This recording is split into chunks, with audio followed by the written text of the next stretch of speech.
Assalamualaikum warahmatullahi wabarakatuh.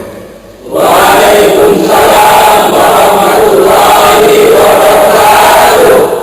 Bismillahirrahmanirrahim. Alhamdulillahi rabbil alamin. Wa bihi nasta'inu ala umurid dunya waddin. Wassalatu wassalamu ala ashrafil mursalin Sayyidina wa maulana Muhammadin wa ala alihi wa sahbihi ajma'in, amma ba'du. Saudara-saudara kaum muslimin rahimakumullah, manusia pada umumnya selalu berusaha menyimpan sesuatu yang bisa membawa manfaat, baik untuk dirinya, untuk anak cucunya, maupun untuk keluarganya, untuk masa kini dan masa depannya. Kadang simpanan itu berbentuk uang, kadang berupa tanah, lain saat berbentuk pabrik, dan lain sebagainya. Sementara masa depan yang paling pasti adalah akhirat. Jika untuk masa depan dunia kita rela memeras keringat, membanting tulang, pergi pagi dan pulang petang, menyimpan uang, menyimpan tanah, menyimpan pabrik, pernahkah kita merenung jika satu saat kiamat datang, kita dibangkitkan dari kubur masing-masing, berdiri di padang mahsyar untuk mempertanggungjawabkan seluruh kegiatan hidup kita di dunia ini, lalu kita akan menuju ke alam akhirat. Sudahkah kita mempunyai simpanan untuk akhirat kita? Pada pertemuan kali ini saya ingin menyampaikan sebuah hadis di mana Rasulullah sallallahu alaihi wasallam bersabda, arba'un min kanzil jannah. Simpanan surga ada 4 macam. Yang pertama, ikhfa'us shadaqah, menyembunyikan sedekah. Saudara-saudara kaum muslimin, sebagaimana yang kita maklum bahwa Allah subhanahu wa ta'ala melebihkan sebagian rezeki dari kita terhadap yang lain. Ada yang kaya, ada yang setengah kaya, ada yang miskin, ada yang setengah miskin, dan selanjutnya. Ada yang gajinya kecil tapi penghasilannya gede, ada yang penghasilannya gede tapi enggak punya gaji, ada juga yang memang gajinya gede dan penghasilannya gede. Kelebihan rezeki merupakan sunnatullah dan tidak harus membuat kita merasa lebih dari yang lain. Bahkan sebaliknya, kelebihan itu harus membuat kita ringan tangan untuk menolong mereka yang memang memerlukan pertolongan.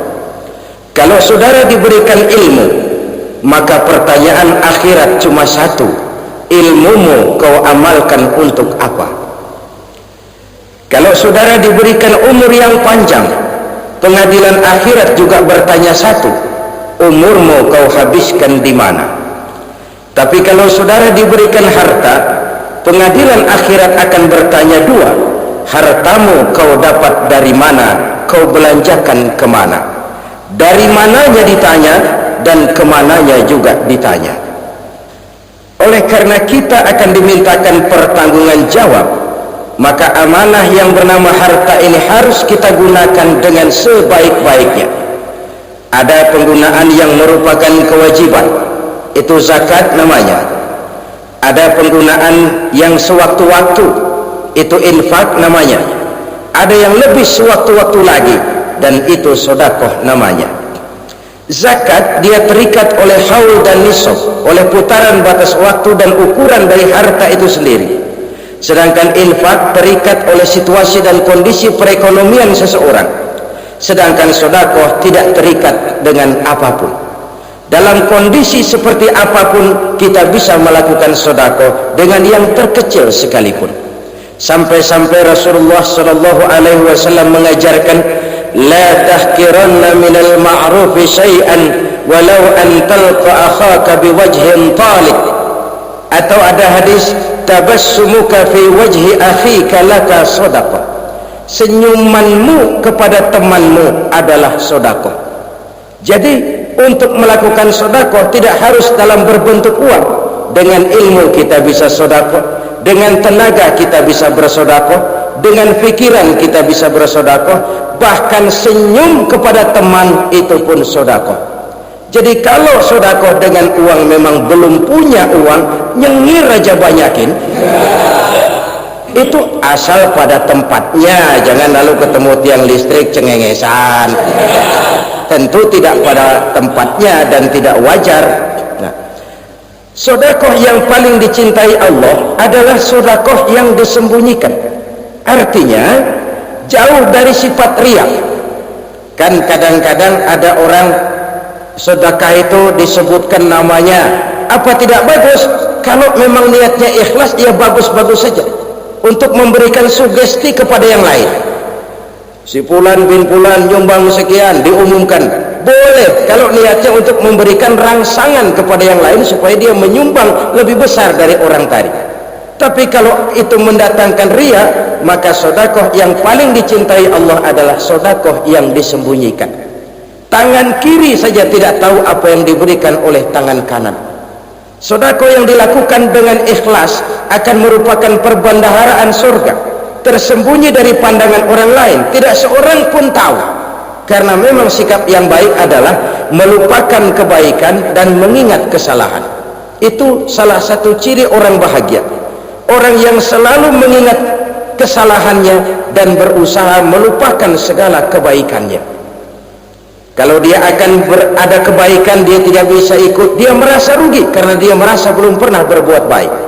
Tapi kalau akan melakukan kesalahan baru, dia ingat kesalahan yang sudah-sudah, sehingga terhalang baginya untuk melakukan satu kesalahan baru.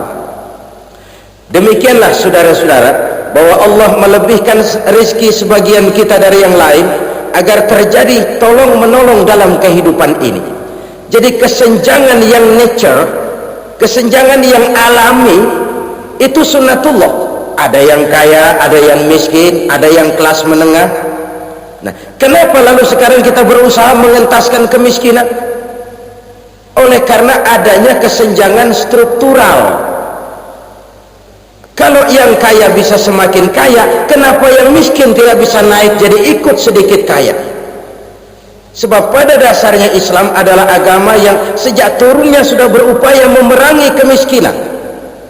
Bahkan dikatakan kemiskinan itu mendekatkan kepada kekufuran.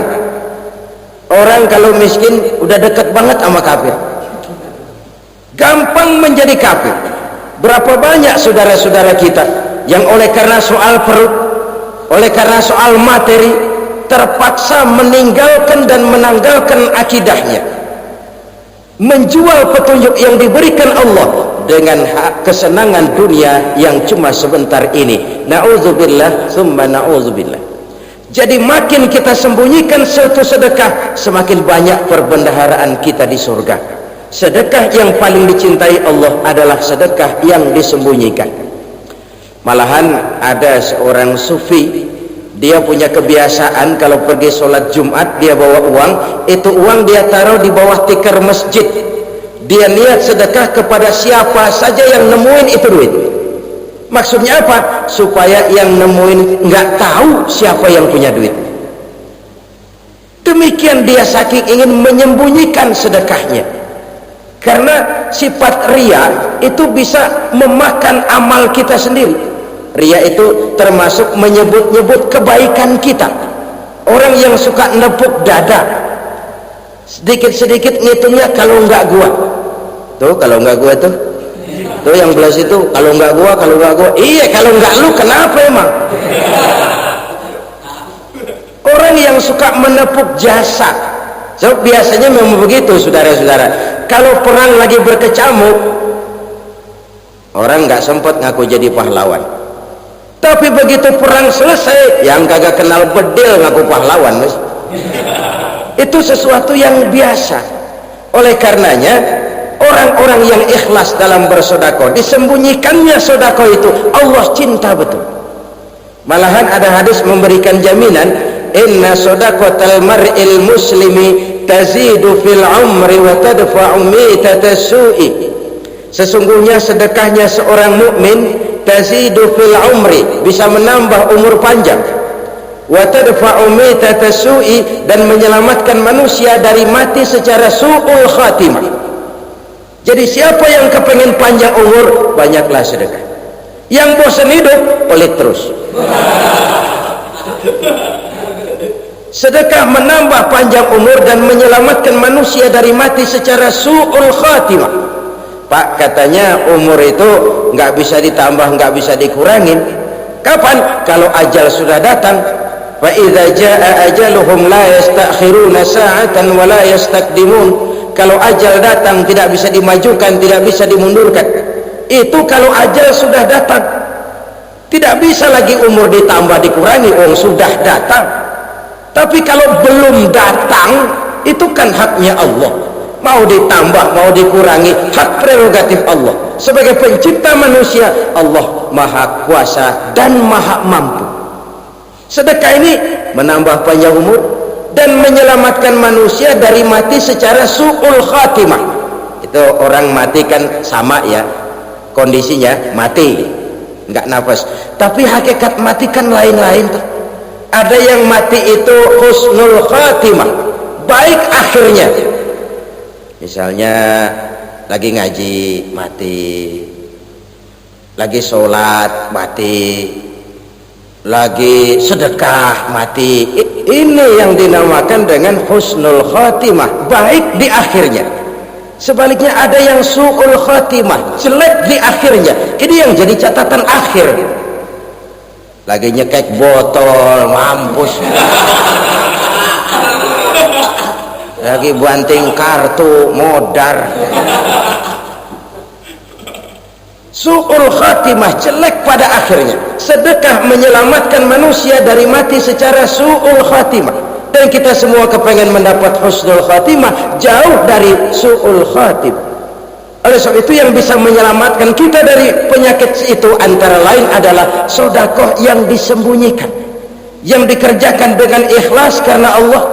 Tidak karena kepengen dipuji orang, tidak karena ingin dikatakan orang pemurah. Sebab orang dermawan itu orang yang memberi tanpa harus diminta. Kalau masih harus diminta, ya belum dermawan namanya, masih harus diminta. Kalau nggak diminta, ya tulus, lolos, polos.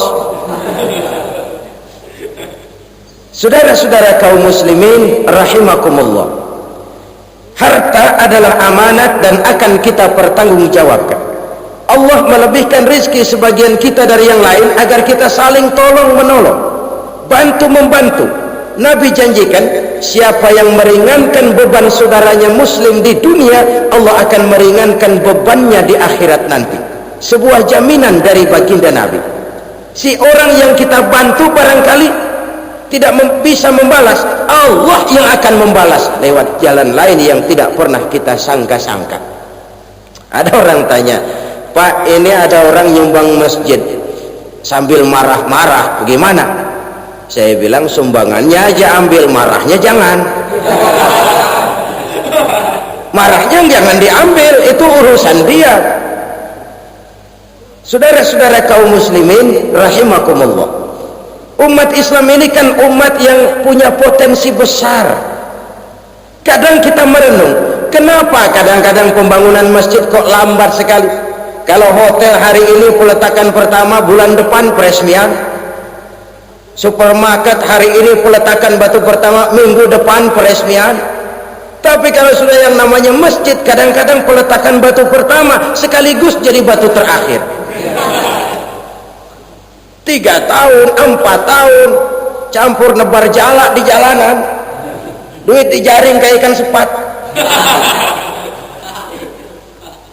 Apa tidak ada orang Islam yang kaya? Banyak. Apa tidak ada pengusaha muslim yang jadi konglomerat? Ada. Lalu yang belum banyak itu yang komit terhadap nilai-nilai agamanya.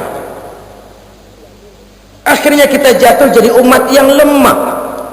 Belum ada pengusaha konglomerat muslim buka pabrik supermi cap beduk misalnya umpamanya atau pabrik kecap cap sorban. supaya identitas keislamannya sedikit kelihatan. Kita jatuh jadi umat yang lemah karena potensi tidak terinventarisir dengan baik. Kita ini ibarat kompor yang cuma matengin nasi orang lain. Potensi kita dimanfaatkan oleh orang lain. Ukhuwah Islamiyah kita baru terbatas kepada silaturahmi. Ukhuwah di bidang ekonomi kita lemah, ukhuwah di bidang kebudayaan kita lemah, apalagi ukhuwah di bidang politik kita lebih rapuh lagi. Padahal ukhuwah itu adalah totalitas kehidupan manusia, menyangkut ipolexos bud, memerlukan nilai-nilai ukhuwah itu. Jadi oleh karena itu mari kita menyadari di dalam harta kita, walaupun kita yang cari pergi pagi pulang sore peras keringat banting tulang, di sana ada harta anak yatim, di sana ada hak masjid, di sana ada hak pesantren, di sana ada hak jihad. Berbahagialah seseorang apabila dia oleh Allah dijadikan keran itu menyimpan air, tapi tidak untuk dirinya, tapi disalurkannya kepada mereka yang memang memerlukannya. Saudara-saudara kaum muslimin rahimakumullah, ini yang pertama. Jadi perbendaharaan surga adalah menyembunyikan sedekah. Orang lain nggak tahu, kita pun nggak pernah ngitung-ngitung, kita anggap lewat begitu saja, padahal itu deposit akhirat. Satu. Yang kedua, perbendaharaan surga itu apa? Wa kitmanul musibah, menyembunyikan kesulitan. Kadang orang takut menghadapi kesulitan, tapi makin kita merenung, hidup ini kan sebenarnya urusan. Takut sama urusan, ya jangan hidup. Tandanya orang hidup itu kalau punya urusan. Urusan merupakan problem sering menimbulkan kesulitan. Kesulitan bukan untuk ditakuti, tapi untuk diatasi dan dicarikan jalan keluarnya. Siapa sih orangnya yang nggak pernah sulit? Makin tinggi status sosialnya, makin gede urusannya. Makin tinggi kualitas imannya, makin berat tingkat kesulitannya. Cuma memang yang namanya enak itu seperti pelangi. Biang lala itu nggak pernah di atas kepala kita, di atas kepala orang melulu. Lo sih enak lo, kata kita. Dia juga bilang yang enak kan lo. Pelangi itu nggak pernah di atas kepala kita. Kata tukang beca, aduh enak ya naik Mercy. Kata tukang beca, apa yang di dalam mobil Mercy? Aduh enak bener tukang beca, di jok ngeringkuk ngorok pules bener. Saya kamar pakai AC sejuk, tempat tidur sutra empuk, alga spring bed, gula kulik nggak bisa pules kalau belum minum Valium, belum tidur. Enak bener tukang beca, di jok ngorok nggak tahu wetan kulon. Si tukang beca bilang yang di Mercy enak, yang di Mercy bilang tukang beca enak. Inilah enak, nggak pernah di atas kepala kita, di atas kepala orang lain melulu enak itu. Nah saudara-saudara, yang merupakan perbendaharaan surga itu orang yang bisa menyembunyikan kesulitan, baik pribadi ataupun rumah tangga. Ini terutama rumah tangga yang jadi soalnya. Kadang-kadang kita ini kalau senang, sebaliknya kalau senang kita diam, kalem aja, cuek. Banyak banget duit kita, bawaan diam aja udah, malah ketemu orang takut. Tapi begitu susah sekampung tahu. Padahal Nabi mengajarkan perbendaharaan surga itu menyembunyikan musibah, menyembunyikan kesulitan. Kalau enak cerita sama orang-orang, kalau nggak enak rasain sendiri, tekan sendiri, atasin sendiri. Kita kan sebaliknya, senang kita diam, asal lagi susah paling tidak kita nyari teman buat cerita kesusahan. Siapa orangnya yang nggak pernah susah? Cuma soalnya bagaimana kita mengatasi kesusahan itu sendiri. Begitu juga misalnya kalau orang sudah berumah tangga, itu orang tuanya harus menjadi tempat dia cerita yang enak-enak saja. Yang nggak enak rasain berdua, selesaikan berdua, atasin berdua. Jangan dibalik, asal senang diam, giliran susah saja maknya laporan. Terbalik, bisa menjaga security informasi. Maka nama bayam keluar diam, malah seluitan. enak amat lu makan daging ayam. Security informasi. Saudara-saudara kaum muslimin rahimakumullah, ujian yang terberat itu yang pernah diberikan kepada para nabi, para rasul, para aulia, para ulama. Makin tinggi keimanan makin berat bentuk kesulitan. Ayo saya kemukakan satu contoh saja. Ada seorang nabi yang kaya, nabi kaya, namanya Nabi Ayub. Iblis kalau orang begini kan keki, ibadahnya rajin, kaya. Yang kayak begini susah digodain. Kalau ibadahnya rajin, miskin, enggali bisa disogok. Sini imannya mantap, ibadahnya rajin, kaya, nabi lagi. Oh, tapi namanya iblis, nggak kurang akal. Laporan, Tuhan, kenapa les? Ya ini bahasa saya, bahasa Qurannya sih nggak gitu. Itu hambamu yang namanya Ayub, dia rajin ibadah cuma karena dikasih kaya aja. Coba kasih miskin dia, berhenti dia sembahyang. Ah, kamu bisa aja. Saya tahu Ayub itu hambaku yang ikhlas. Saya buktiin Tuhan, silahkan. Dibuktiin lah. Iblis turun ke alam ini. Yang mula-mula dia lakukan, dia rusak sawah ladang Nabi Ayub, dia binasakan binatang ternak Nabi Ayub, sehingga dalam waktu singkat jatuhlah Nabi Ayub dari orang paling kaya jadi orang paling miskin.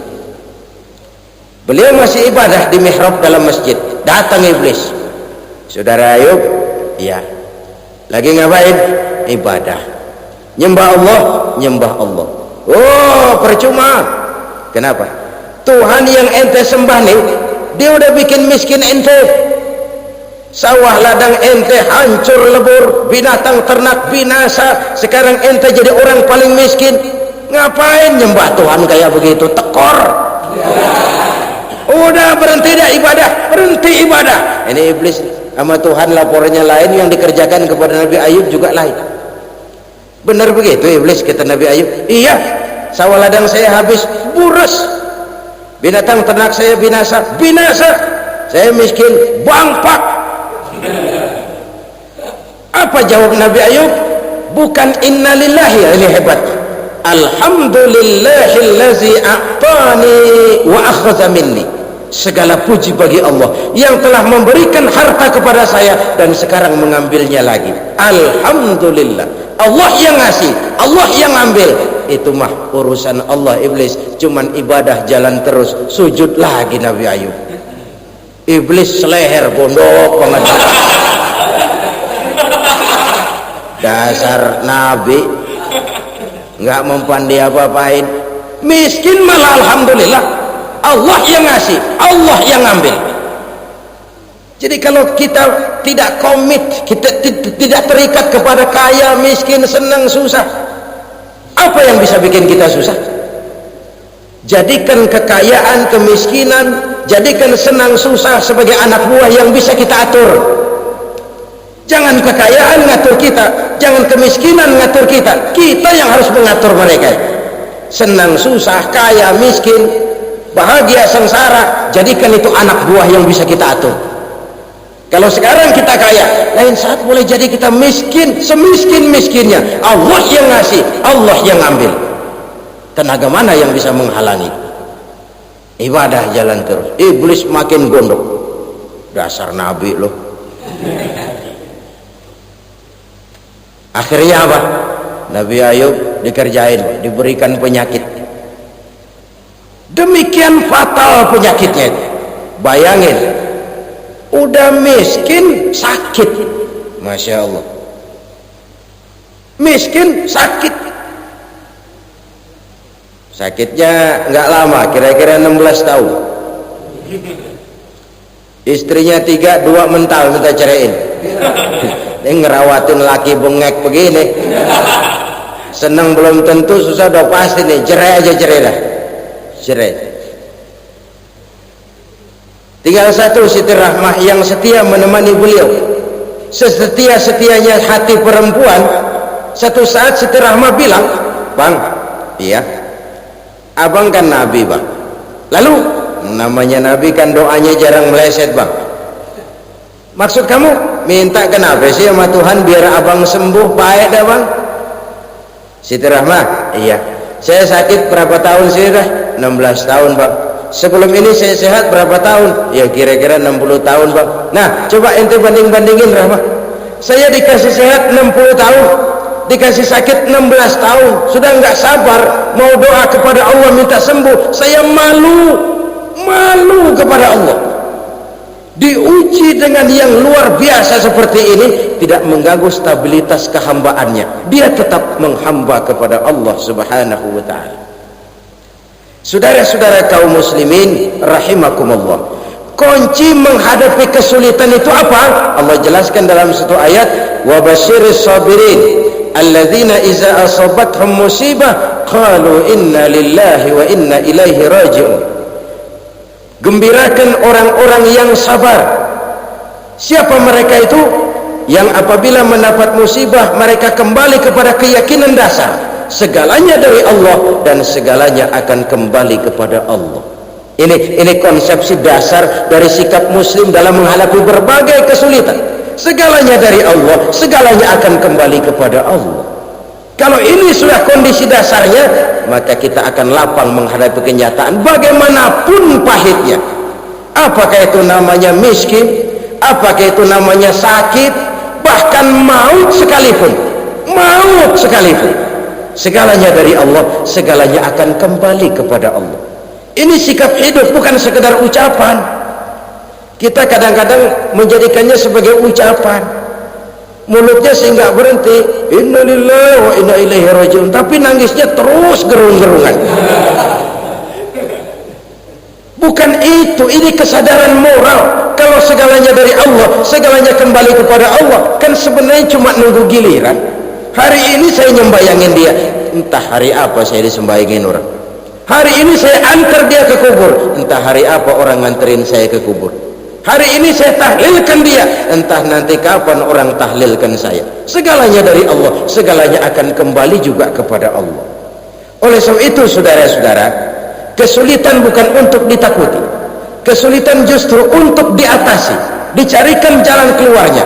Dan tidak ada orang yang tidak pernah mendapat kesulitan, tidak ada.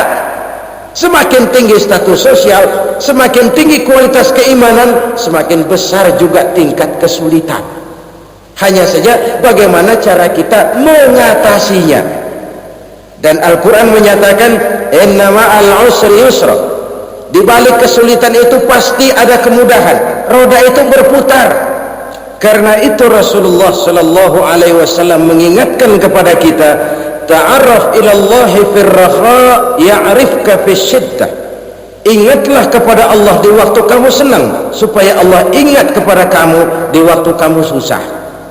Kalau waktu senang kita ingat kepada Allah, kita susah, Allah tidak akan meninggalkan kita. Tapi kalau waktu senang kita jauh dari Allah, sujud tidak sempat, dengan masjid jauh, ketika senang kita lupakan Allah, nanti begitu kita susah Allah lupakan kita, dan itu menyakitkan. Oleh karena itu orang-orang tua kita dulu bilang, kalau lagi sehat ingat-ingat lu bakal sakit nanti, kalau lagi kaya ingat-ingat satu saat kita bakal jatuh miskin. Bahkan kalau lagi muda ingat-ingat kita bakal tua, dan yang terpenting kalau lagi hidup ingat-ingat kita bakal mati. Saudara-saudara kaum muslimin rahimakumullah, jadi yang kedua yang merupakan perbendaharaan surga, menyembunyikan musibah. Saudara-saudara kaum muslimin rahimakumullah, hal ketiga yang merupakan perbendaharaan surga adalah wasilaturrahmi. Orang yang suka bersilaturahmi. Sebagaimana yang kita maklum bahwa manusia adalah makhluk yang disebut zon politika, makhluk sosial yang tidak mungkin hidup sendiri-sendiri. Betapa dan siapapun kita memerlukan orang lain.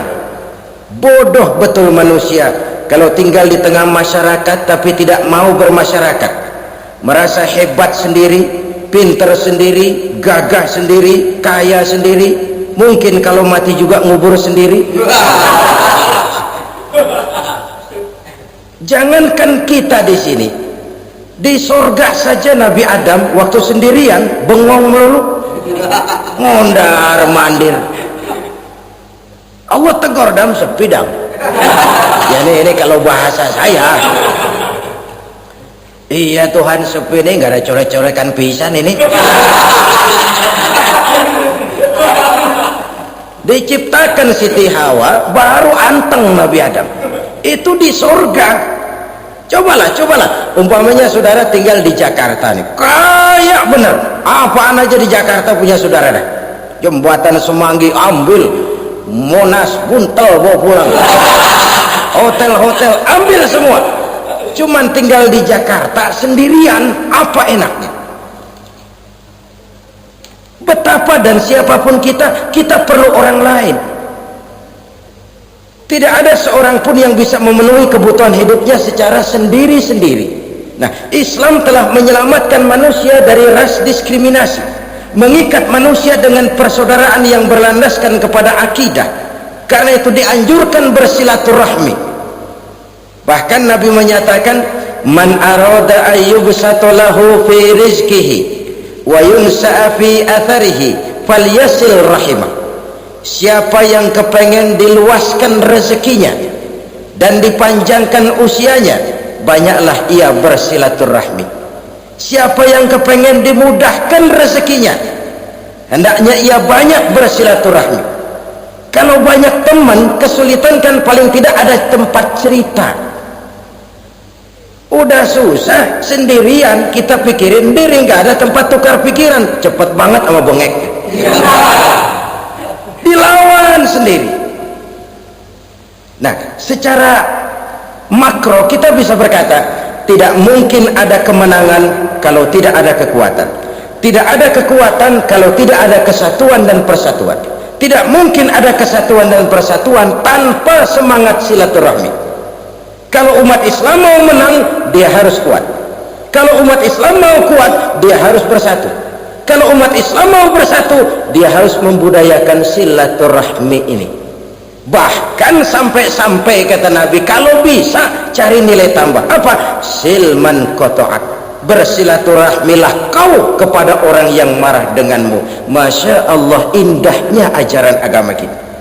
Orang yang marah pun kepada kita, kata Nabi, kalau bisa bersilaturahmilah kepadanya, kepada orang yang marah itu. Di situ nilai tambah.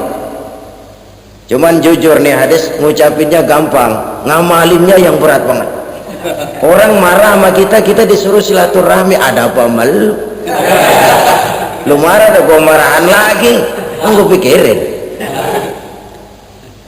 Saudara-saudara kaum muslimin rahimakumullah, tapi ini yang diajarkan, bahkan ini yang dicontohkan oleh baginda Rasul. Bagaimana begitu mudah, misalnya satu saat Abu Jahal ini ngatur strategi bagaimana bikin Muhammad celaka.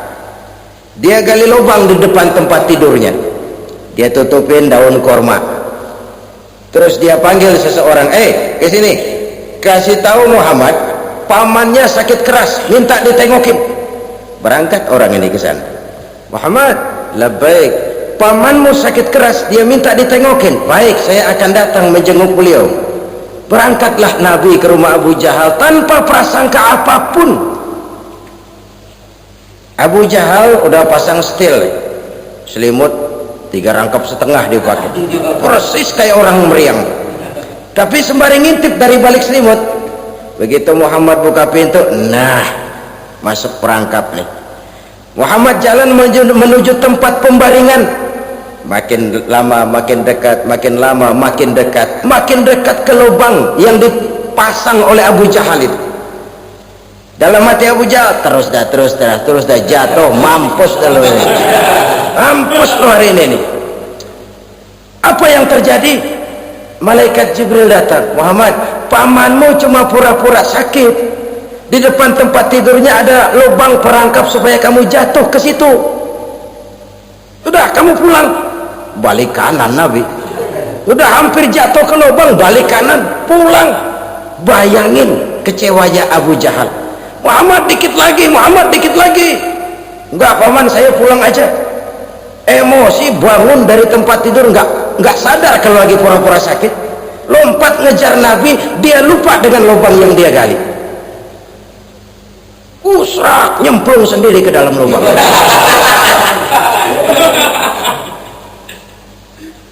Nabi terus berlalu.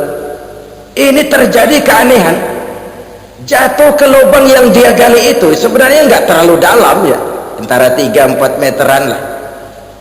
Tolong saya jatuh ke lubang ini. Datanglah pelayan-pelayannya itu, angkat saya dari sini. Orang ngulurin tambang, satu gulung belum juga nyampe itu tambang, kurang balik lagi ke warung, sambung ulur lagi, nggak juga bisa sampai. Wah, ini kerjaan Muhammad ini. Tolong, siapa salah seorang kamu ke rumah Muhammad, kasih tahu encangnya kecebur.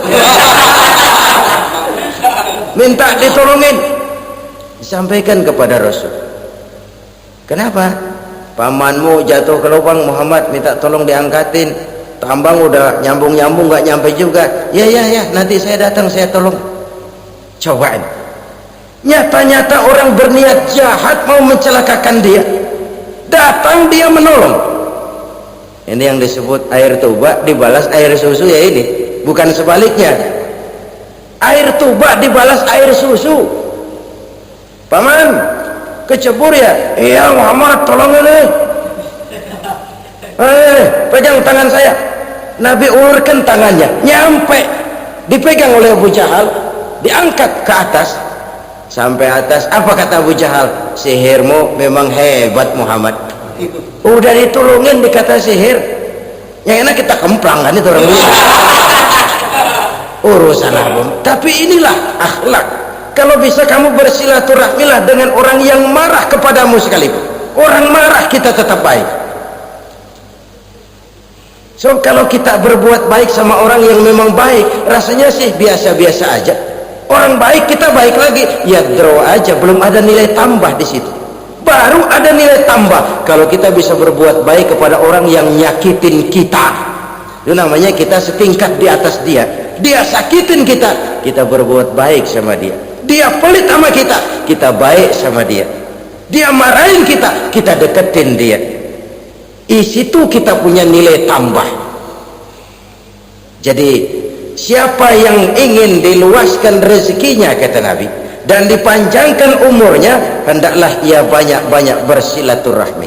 Sederhana sebenarnya silaturahmi, tapi silaturahmi membangkitkan semangat kesatuan dan persatuan. Kesatuan dan persatuan melahirkan kekuatan. Dalam matematika 1 ditambah 1 pasti 2. Tapi di tengah masyarakat, 1 orang takut ditambah 1 orang takut, hasilnya jadi 2 orang setengah berani. Kenapa setengah berani? Karena udah berdua. Tadi pan takut sendirian, kalau dia kumpul turu-turu takut lah jadi berani. Kita yang lemah, kita yang tidak berdaya, kita yang miskin, kalau mau kompak bersatu, apa yang nggak bisa kita kerjain? Apalagi tinggal di kota besar, pilihan cuma 2, bertahan atau minggir. Bertahan atau minggir. Untuk bisa bertahan harus mampu bersaing. Untuk mampu bersaing harus punya keahlian. Keahlian harus ditunjang dengan pendidikan, ditambah oleh kekompakan sebagai umat. Udah miskin mencar mulu, orang injak kita. Orang nggak pandang urusan apa malu. Oleh karena itu silaturahmi pada hakikatnya merupakan roh dari ukhuwah yang diajarkan oleh agama kita. Bagaimana Islam menyelamatkan masyarakat manusia dari ras diskriminasi, mengikat manusia, dan tidak ada persaudaraan yang lebih indah selain persaudaraan yang diikat dengan nilai-nilai akidah. Sepanjang orang di jalan Allah, itulah saudara kita. Keluar dia dari jalan Allah, selesailah persaudaraan sampai di situ. Karena itu, kalau ingin menyimpan sesuatu di surga, banyaklah bersilaturahmi. Datang ke rumah ini, datang ke rumah itu, dan lain sebagainya. Itu simpanan kita di akhirat nanti. Ini yang ketiga. Saudara-saudara, yang keempat, perbendaharaan surga itu apa? Wa qawlu la hawla wa la quwwata illa billah. Ucapan la hawla wa la quwwata illa billah. Ibadah kan ada yang berat, modalnya besar. Bangun masjid berat, modalnya besar. Bangun rumah sakit berat, modalnya besar. Ada ibadah yang berat tapi modalnya ringan. Misalnya puasa. Puasa itu berat, mengendalikan nafsu.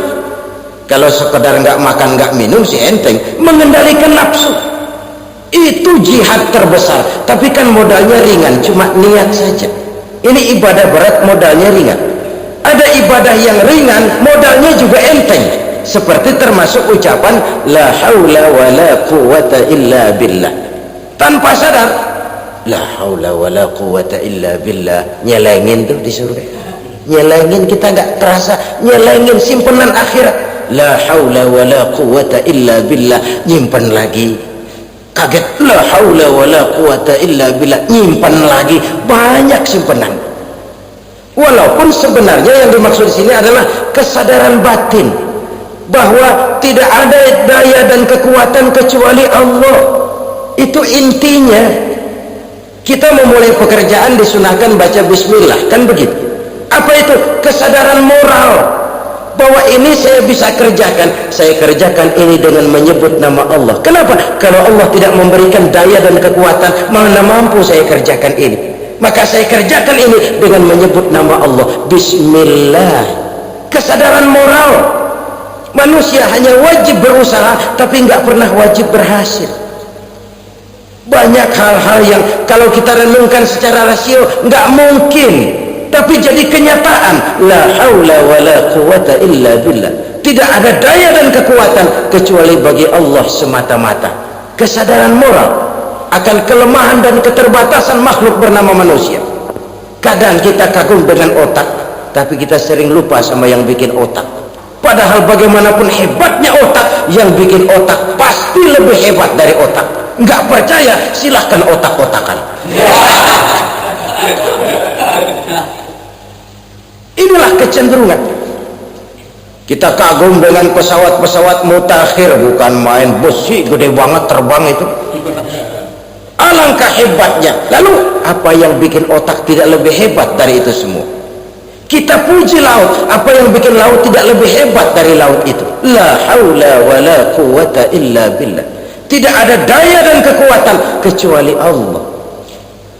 Apa yang bisa kita lakukan kalau tidak karena daya dan kemampuan yang diberikan oleh Allah kepada kita? Lahirlah sikap tawadhu, rendah hati, tidak melonjak menjadi angkuh dan sombong, sadar akan kelemahan dan keterbatasan diri sebagai makhluk yang diciptakan oleh Allah Subhanahu wa taala. Jadi satu sisi ini ucapan yang berpahala, la haula, jadi wiridan. Pada sisi lain ini kesadaran moral, sikap mental, kesadaran batin bahwa yang punya daya dan kekuatan itu cuma Allah. Kita nggak pantas untuk sombong, sebab sombong itu pakaiannya Allah. Kita nggak sedang pakai pakaian Allah, kegedean. Dan makin kita renungi, makin terbentur, apa sih yang bisa kita sombongi? Kita mau sombong apa? Kaya, pintar, itu kan semua relatif. Di atas langit masih ada langit lagi. Jadi oleh karenanya, marilah kita menyadari, manusia hanya wajib berusaha tapi tidak pernah wajib berhasil. Yang berusaha saja tidak wajib berhasil, apalagi yang tidak berusaha. Islam bukan agama orang pemalas yang selesai sholat lalu enggelohom, enggelenggem ayem-ayem. Tapi Islam bukan agama orang sombong yang setelah berusaha lalu tidak memerlukan Allah. Kita bisa saja bikin proyeksi, tahun sekian kita bakal panen besar menurut perhitungan otak. Tapi ada kejadian lain. Apa? Tikus ngambek. Habis itu dimakanin tikus, panen gagal. Proyeksi rasional gagal oleh tikus-tikus yang ngambek itu. Bisa saja terjadi. Tahun depan kita panen besar, urung. Kenapa? Musim panas panjang. Lalu sekarang ini koran-koran bikin berita musim mengalami penyelewengan. Bukan cuma manusia yang nyeleweng sekarang, musim pakai nyeleweng. Mestinya kan musim hujan udah selesai, masih hujan-hujan juga musim. Nah sekarang kita boleh bikin proyeksi kita bakal panen besar, tahu-tahu musim panas panjang, sawah retak, air kering, cari teknokrat yang paling botak, suruh pendekin tuh musim panas. La haula wa la quwwata illa billah. Inilah kesadaran moral. Saudara, saya teringat satu saat ada seorang konglomerat, umurnya ya kira-kira 70-an. Satu saat dia ditanya oleh wartawan, "Pak, umur Bapak berapa sih?" "Ya paling 10 tahun." 10 tahun? 10 tahun? Anak Bapak berapa orang? Satu. Satu saja? Satu. Harta Bapak berapa? Ya paling-paling bangsa 7 juta kali. 7 juta? Iya. Pak, kenapa Bapak bohongi saya? Bapak punya buku biografi, koran-koran, majalah-majalah banyak muat cerita riwayat hidup Bapak. Saya tahu umur Bapak 70, kenapa bilang cuma 7 tahun? Saya tahu anak Bapak 8, kenapa cuma bilang 1? Saya tahu harta Bapak miliaran, mungkin triliunan, pabrik di mana-mana, bank di mana-mana. Kenapa bilang uang Bapak cuma 7 juta? Nah, kata si konglomerat tadi, "Kamu benar, Nak, kamu benar. Umur saya kalau jumlahnya memang 70, Nak. Cuman ingat-ingat saya, baru 7 tahun terakhir ini saya sujud. Baru 7 tahun terakhir ini saya berusaha dekat dengan Allah. Saya laksanakan perintahnya, saya jauhi larangannya. 7 tahun inilah rasanya yang ada nilainya di hadapan Allah. Yang 63 tahun matong, kelabu, kelam umur gue habis untuk maksiat, untuk munkarat. Maka ketika ditanya tadi, umur saya 7 tahun itu. Oh begitu Pak. Oh iya. Lalu anak Pak, anak Bapak kan 8. Kenapa bilang cuma 1? Nah, kalau jumlah hitungannya memang anak saya 8, tapi dari 8 orang ini rasanya cuma 1 nih yang bakal jadi buah hati, belahan jantung, pelanjut cerita, penerus sejarah, bakal jadi anak soleh yang akan mendoakan saya. Cuma 1 rasanya anak saya ini yang bakal jadi buah hati saya, besar-besaran saya, yang akan mendoakan di kubur saya, yang akan mendoakan di akhirat saya. Yang 7 orang mana? Masya Allah, yang atu tenggeng, yang atu nyekek botol lolo, yang atu nggak karu-karuan. Makanya saya bilang 1 anak saya yang akan bisa mendoakan saya. Oh begitu Pak. Iya. Nah, harta Pak, harta Bapak kan triliunan, pabrik Bapak di mana-mana, uang Bapak hampir di tiap bank-bank besar. Kenapa bilang cuma 7 juta? Betul kau Nak. Harta saya kalau jumlahnya memang miliaran, triliunan mungkin, tapi yang saya ingat baru 7 juta tuh yang saya belanjakan di jalan Allah. Saya nyumbang masjid, saya santuni yatim piatu, saya bantu pembangunan pesantren, saya bantu pembangunan rumah sakit Islam. Itu yang akan saya bawa pulang ke akhirat, yang 7 juta itu. Yang triliunan itu nanti akan diperebutkan oleh anak-anak saya sebagai waris saya. Jadi harta saya 7 juta itu yang bakal nemenin saya di akhirat, yang akan saya bawa pulang jadi teman saya. Saudara-saudara kaum muslimin, jangan-jangan orang tua itu adalah kita-kita ini. Jangan-jangan kita-kita ini adalah orang tua itu. Jangan-jangan itu potret dari diri kita masing-masing. Dari sekian umur yang diberikan Allah, berapa tahun yang ada nilainya di hadapan Allah? Dari sekian anak-anak yang merupakan amanah, berapa yang akan mendoakan kita sebagai orang tuanya menjadi anak soleh?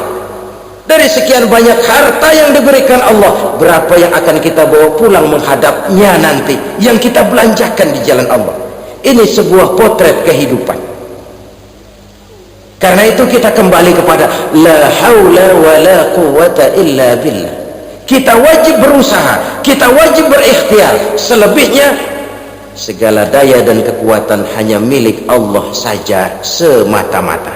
Satu kesadaran batin dari setiap pribadi muslim, setelah ia berusaha dan berikhtiar, ia menyerahkannya kepada Allah Subhanahu wa ta'ala.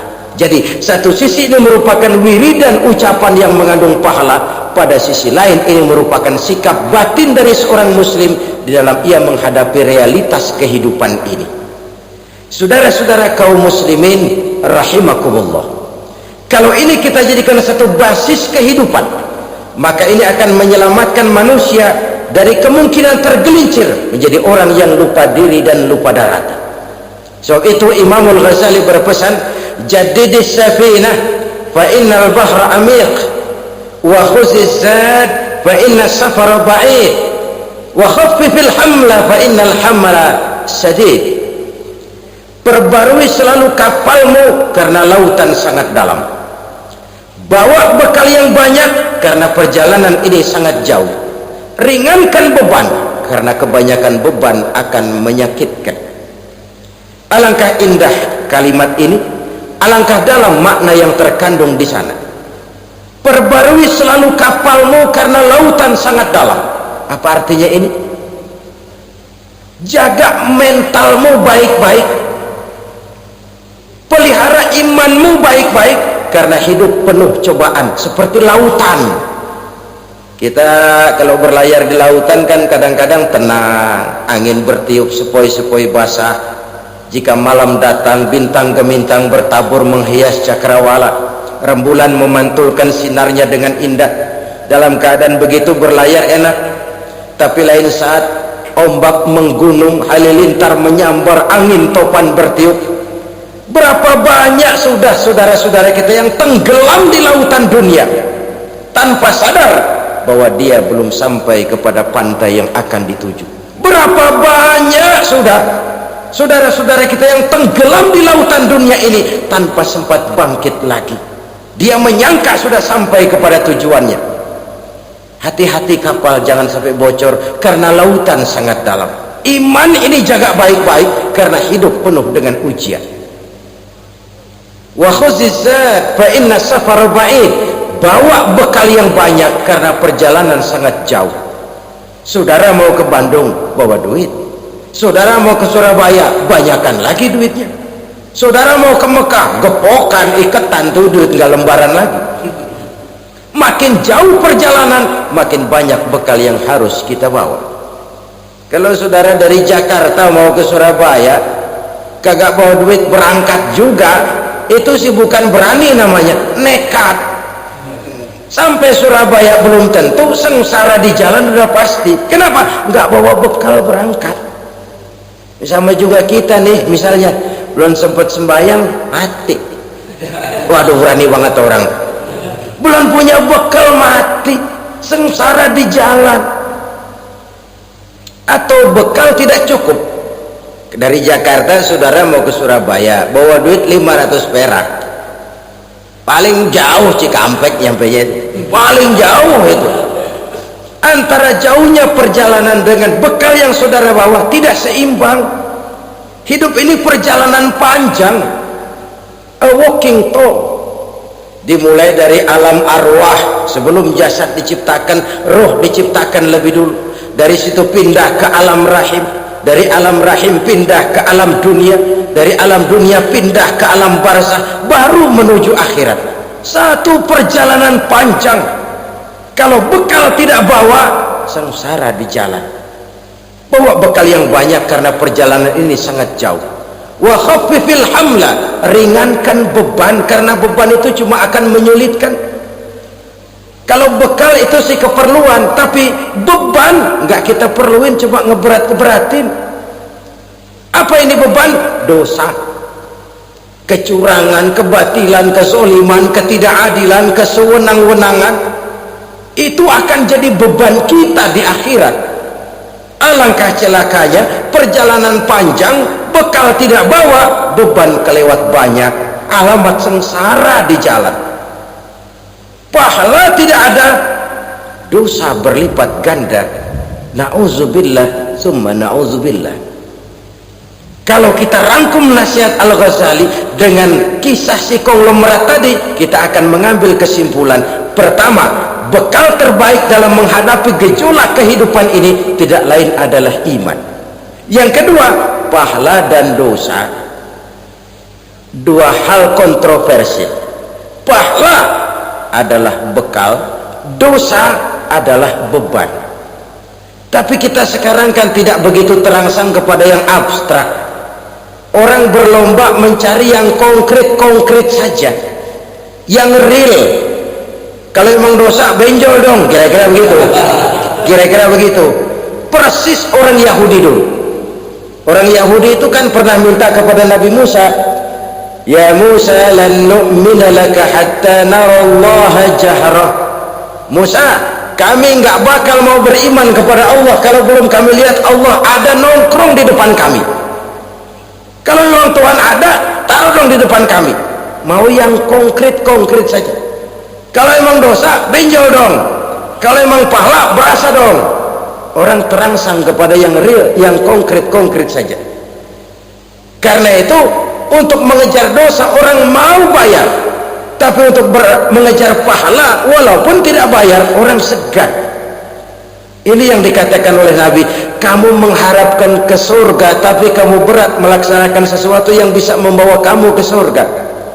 Kamu ingin jauh dari neraka tapi tiap saat kamu lakukan perbuatan-perbuatan yang justru menjerumuskan kamu ke neraka. Idda'aitum an-najata minan nar wa ramaitum fiha anfusakum. Kamu ingin selamat dari neraka tapi kamu lemparkan diri kamu ke neraka. Kamu ingin masuk surga tapi berat sekali kamu melakukan perbuatan-perbuatan yang bisa menyampaikan kamu di surga. Saudara-saudara kaum muslimin rahimakumullah. Jadi hal keempat yang merupakan perbendaharaan surga adalah la haula wa la quwwata illa billah. Satu sisi ini merupakan ucapan yang memperberat timbangan akhirat, pada sisi lain ini merupakan sikap hidup seorang muslim, kesadaran batin yang sangat dalam bahwa tidak ada daya dan kekuatan kecuali Allah. Dan itu kita simbolkan pada saat memulai pekerjaan dengan bismillah, dengan menyebut nama Allah. Satu kesadaran moral, saya hanya bisa melakukan ini karena diberikan daya dan kekuatan oleh Allah. Lahirlah sikap tawadu, rendah hati, tidak melonjak menjadi angkuh dan sombong.